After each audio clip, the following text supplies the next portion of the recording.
I am pretty tired, friends, but we're getting this done. We are not being consistent with the shirt, but we're being consistent with the videos. So, here we go. Hi, hello, my name is Esther Marie Duar. I'm a Puerto Rican writer aspiring to be a hybrid author, and today is the fourth Preptober video. Uh, Pretty much my breakdown on my own prepping, planning, outlining process whenever I start a project.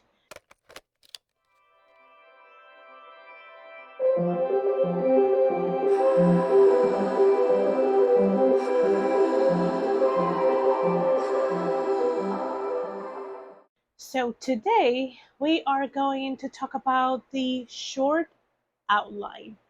Yeah, to some people it might feel a little bit excessive, but I do outline twice.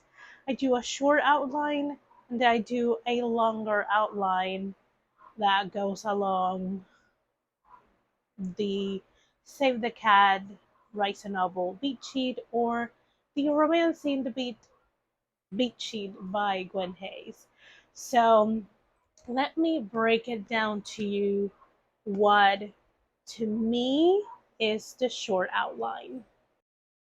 So the short outline basically is the biggest, most important scenes or chapters, depending how you go about your outline. If you outline in scenes or in chapters, I personally do scenes first. So my short outline is my most important, biggest, most the one that had the scenes that hold the most weight on the story. So I start towards the end. So what do I mean about this? I was one of those writers who didn't know how their stories or their book ended, and this it was very hard for me to finish any story because I didn't have a sense of direction, which is what outlines are for me. They're just road maps. They're just there to give me a direction, and I follow and deviate as I see fit. Um, but when I didn't know the endings of my stories and my books, a lot of them are incompleted. Never finish it because I don't know where I was going. And others I did finish, but man, oh man, are they a they're they're the trash at the bottom of the city garbage. Like they're bad, so bad, because they lack a sense of direction. So what I've been doing for a couple of years, I don't start a outline and I don't feel that I'm ready to draft until I know the ending. Mind you, the ending not necessarily will be exactly as this first iteration that comes in my head, but what I mean is that I need to know where I am going. What's my end goal? That's why I need to know the ending of my stories.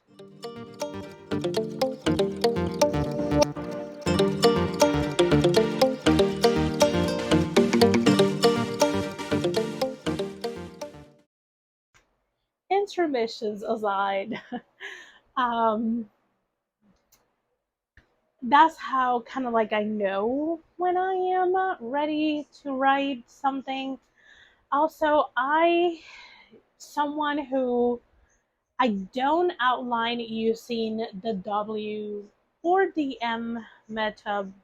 I'll explain a little bit. So the W, you have seen the graphics.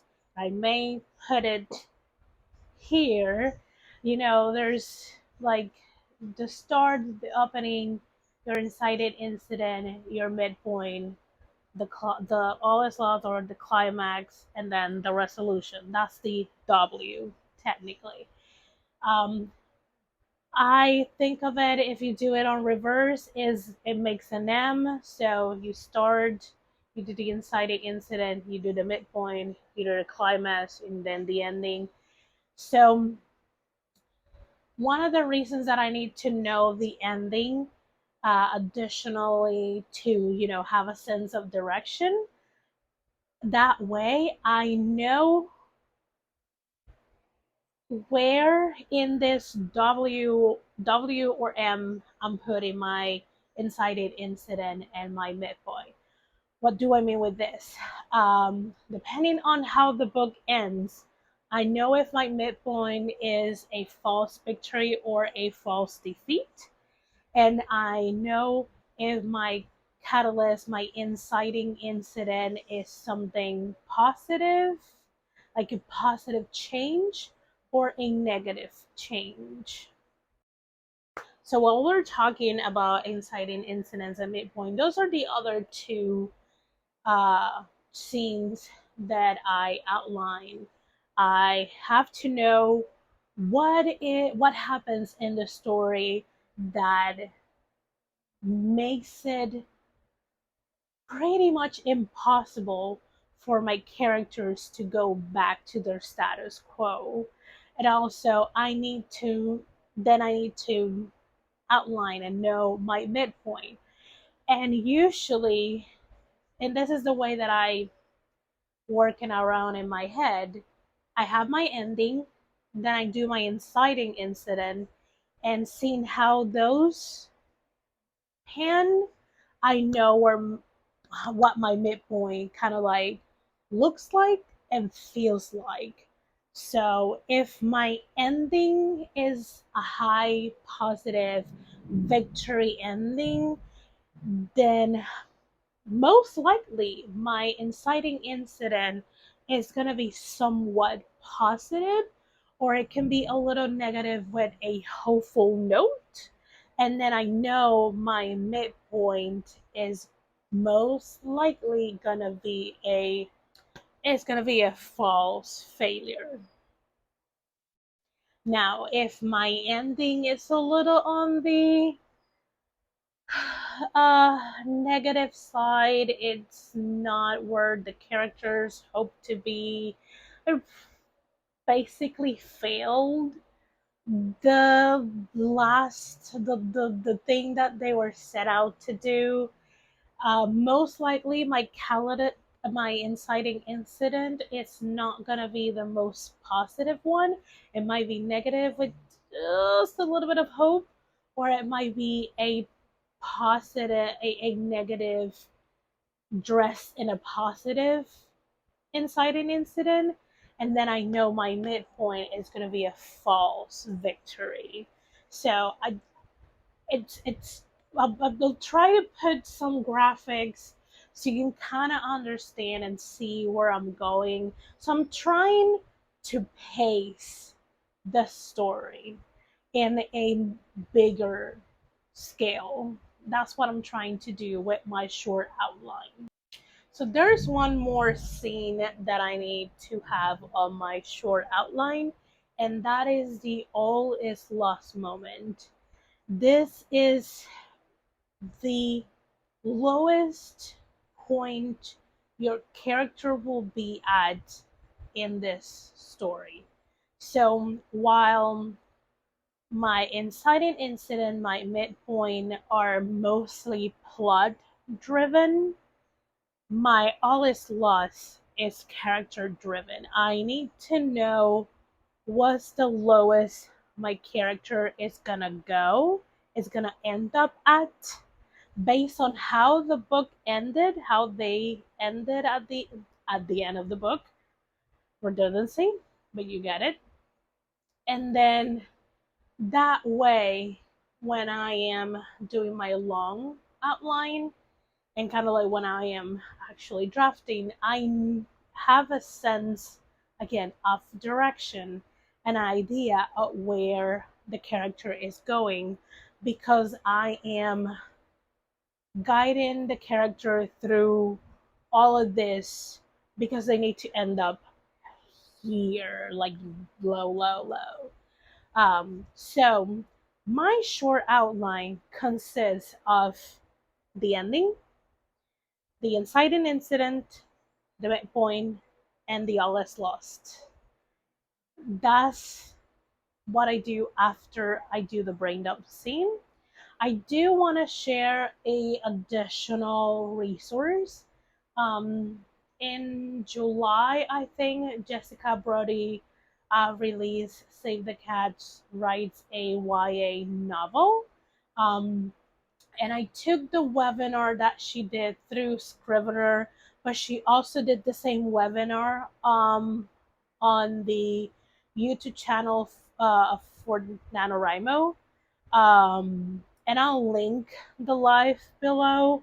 And she talks about the most important beats in the Save the Cat beat sheet that she will recommend to at least have those figure out, and then you can discover the rest while you draft. If the 15 beats it's too much for you, this will be, or if it's the first time you're outlining, that will be a way to go.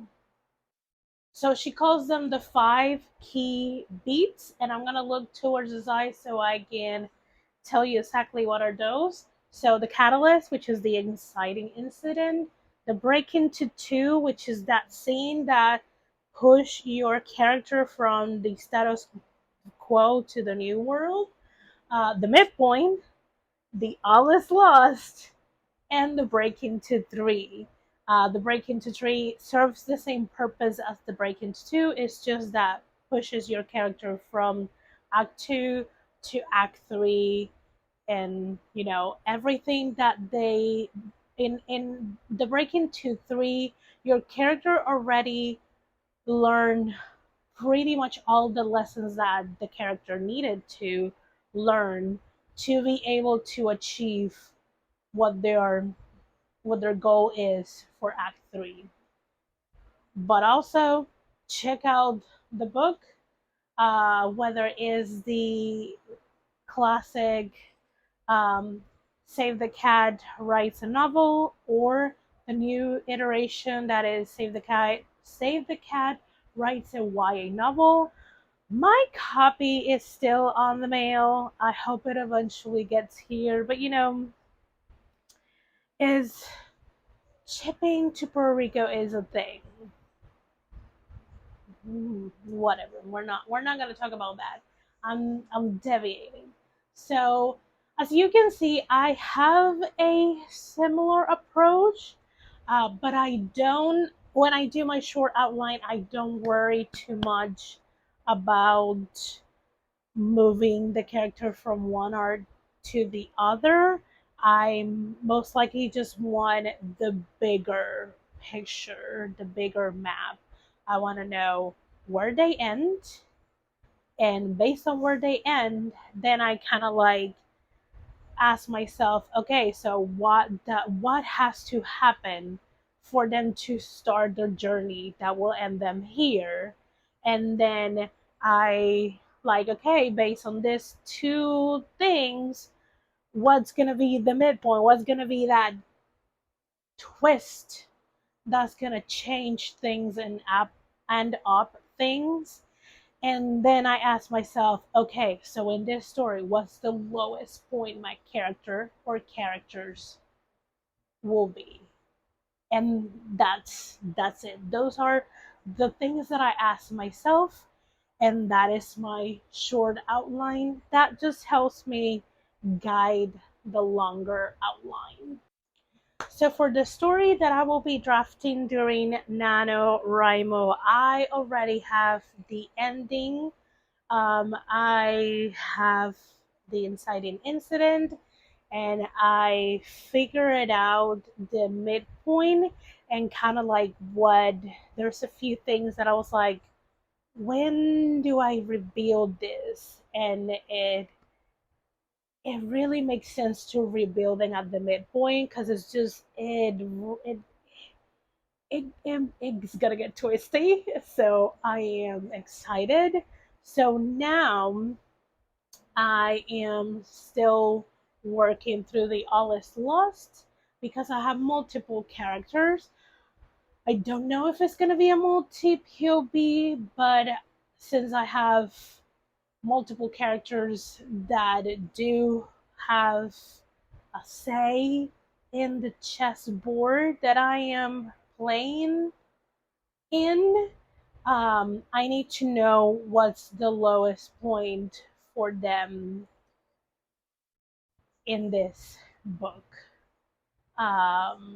So yeah, hopefully this is actually a shorter video compared to the other ones that I just like random babble and pretty much just brainstorm in front of you guys. But if it helps anyone, that's great. But yeah, I'll just go ahead and put again my short outline. So I start with the ending, then I do the inciting incident, then I do the midpoint, and then I do the all is lost. And I'll put down in the description box the questions that I asked myself to figure those beats out. So hopefully, if you are new to outlining, you can try that. If other outline methods feel like too much, maybe try this version and see how it goes. You might be able to figure out that you just don't want any roadmap, or maybe you feel that this is a little too loose. You might be able to check out Jessica Brody's 5 key beats that might have what you need. Or maybe you do realize, hey, the 15-bit cheat does kind of work. Maybe I just don't know enough about the story, so I may have to like let it mule over and percolate for a little longer. There's no crime in that, in putting a book in the back burner so it can like stew a little longer and get a little juicier. Some books take longer than others. No shame in that. So next video and the last video, it's gonna be my long outline, which is just for something that is not romance. I use Save the Cat writes a novel. For something that it is romance, I use Romancing the Beat. So I will be talking about these books and kind of like how I go about it. What do I ask myself? Things like that. How my short outline helps my long outline. All the good stuff. So if you enjoyed this video, hit the like. If you enjoy Shadi writing videos, writing vlogs, hit the subscribe. I also run the Romance Writers Room, which is the spin-off of the Writers Rooms run by Barrett Laurie, author Morgan Lee, and Tiffany L. Russell. We do those pretty much the last Sunday of each month, except November and December because of the holidays.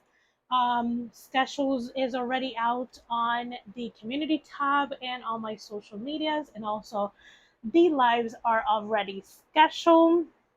And yeah, that's it. That's all. I'll see you guys next video. Bye.